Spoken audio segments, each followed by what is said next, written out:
വേഗം വരുന്നവനായ യേശുക്രിസ്തുവിന്റെ നാമത്തിൽ ദൈനംദിന അപ്പം എന്ന അനുദിന വചന ചിന്തയിലേക്ക് ഏവർക്കും സ്വാഗതം. ഇന്ന് അവൻ വഴിയറിയുന്നവൻ എന്ന വിഷയത്തെ ആസ്പദമാക്കി ചില കാര്യങ്ങളെ നമുക്ക് ചിന്തിക്കാം. അതിനാധാരമായ ഒരു വാക്യം വായിക്കാം.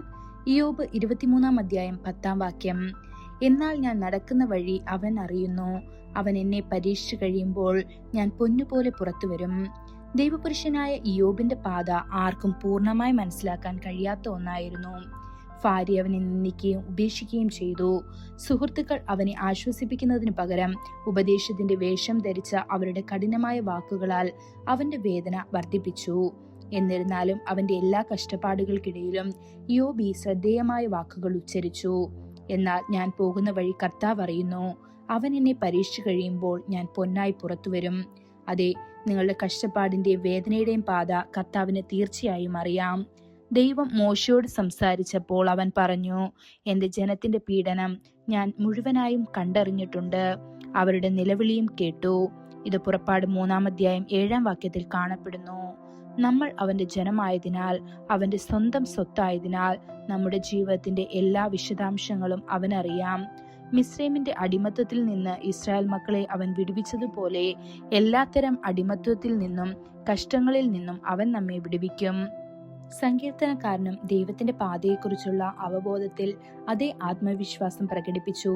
തന്റെ ഭോഷത്വം ഹേതുവായി എന്റെ വ്രണങ്ങൾ ചീഞ്ഞു നാറുന്നു, ഞാൻ കുനിഞ്ഞേറ്റവും കൂനിയിരിക്കുന്നു, ഞാൻ ഇടവിടാതെ ദുഃഖിച്ചു നടക്കുന്നു എന്ന് സങ്കീർത്തനം 38 5-6 പറഞ്ഞ് വിലപിക്കുമ്പോൾ പോലും ദാവീദിന്റെ എല്ലാ പോരാട്ടങ്ങളും അറിഞ്ഞ കർത്താവ് ശത്രുക്കളുടെ സാന്നിധ്യത്തിൽ അവന്റെ മുൻപിൽ ഒരു മേശയൊരുക്കി തന്റെ പരിശുദ്ധാത്മാവിന്റെ എണ്ണ കൊണ്ട് അവനെ അഭിഷേകം ചെയ്തു. യുണൈറ്റഡ് സ്റ്റേറ്റ്സിന്റെ സ്ഥാപകനായ ജോർജ് വാഷിംഗ്ടണിന്റെ ജീവിതത്തിൽ നിന്ന് ശ്രദ്ധേയമായ ഒരു സംഭവമുണ്ട്. ഒരു ആഭ്യന്തര സംഘടനത്തിനിടയിൽ അവനെ പിടികൂടാൻ ഉദ്ദേശിച്ചിരുന്ന ശത്രുക്കൾ അവനെ പിന്തുടരുകയായിരുന്നു. കുതിരപ്പടയാളികൾ തോക്കുമായി അവനെ പിന്തുടർന്നു. അവൻ രാത്രി മുഴുവൻ ഓടി താമസിയാതെ ഒരു നദിയിലെത്തി. അത് ശൈത്യകാലത്തിന്റെ മധ്യമായിരുന്നു. നദി തണുത്തുറഞ്ഞ വെള്ളത്താൽ നിറഞ്ഞിരുന്നു. അതിൽ കടക്കുന്നവർക്ക് മരവിപ്പ് മൂലം മരണമുറപ്പായിരുന്നു. നദീതീരത്ത് മുട്ടുകുത്തി കടക്കാൻ ശക്തിക്കായി വാഷിംഗ്ടൺ ആത്മാർത്ഥമായി പ്രാർത്ഥിച്ചു. പിന്നെ ഒരു മടിയും കൂടാതെ അവൻ മഞ്ഞുമൂടിയ വെള്ളത്തിലേക്ക് ചാടി. തന്റെ എല്ലാ ശക്തിയോടെയും നീന്താൻ തുടങ്ങി. തീക്ഷ്ണമായി പ്രാർത്ഥിച്ചു. ദൈവത്തിന്റെ ശക്തി അവനെ താങ്ങി. മഞ്ഞുമൂടിയ വെള്ളം അവനെ ഉപദ്രവിച്ചില്ല. അവൻ സുരക്ഷിതമായി മറുകരയിലെത്തി ഓട്ടം തുടർന്നു. അവനെ പിന്തുടർന്നവർ നദീതീരത്തെത്തിയപ്പോൾ അവരിൽ ആരും തണുത്തുറഞ്ഞ വെള്ളത്തിലേക്ക് ഇറങ്ങാൻ ധൈര്യപ്പെട്ടില്ല.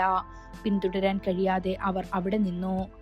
ജോർജ് വാഷിംഗ്ടണിന്റെ നിരാശാജനകമായ സാഹചര്യം അറിയുകയും അവനെ വിടുവിക്കുകയും ചെയ്ത അതേ കർത്താവിന് ഇന്ന് നിങ്ങൾ നേരിടുന്ന എല്ലാ പ്രശ്നങ്ങളെക്കുറിച്ചും പൂർണ്ണമായി അറിയാം.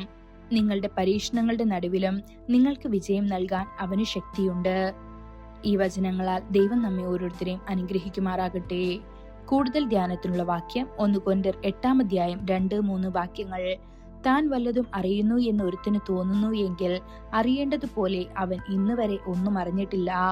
എന്നാൽ ഒരുവൻ ദൈവത്തെ സ്നേഹിക്കുന്നുവെങ്കിൽ അവൻ അവനെ അറിയുന്നു, എല്ലാം അറിയുന്നു. ഇന്നത്തെ ബൈബിൾ വായന രാവിലെ എഹെസ്കേൽ 47-48 വൈകുന്നേരം 1 യോഹന്നാൻ 3 ആമേൻ.